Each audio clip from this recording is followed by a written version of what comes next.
गुलाब लेके हाथ में मन लफुआवा।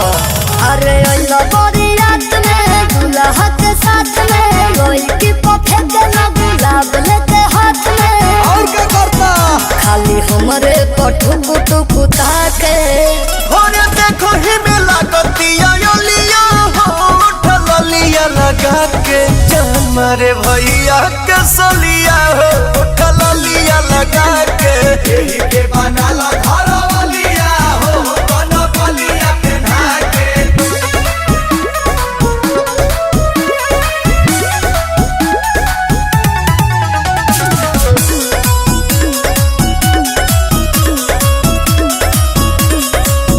एहो बोला काहे खाती फाटता तो छाती मुँह से निकलता गाली। सुना मंगिया हमरे से भरवाला हो एहो पियर फरक वाली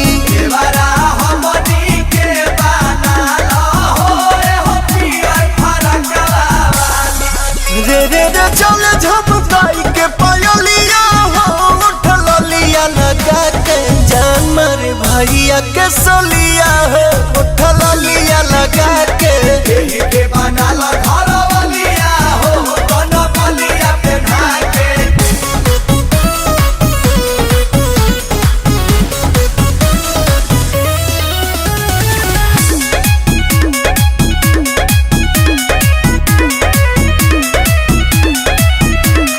खात बारो छेना छोड़े लो पसेना तू लागता कि काट ले लचीले।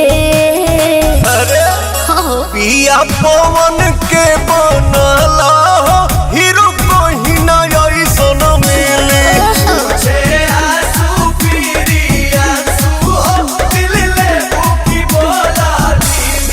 और मुँह पोछले के रुमालिया हो ठलिया लगा के जमर भैया के सलिया हो ठलिया लगा के यही के बनाला घर वालिया हो बन बलिया पहना के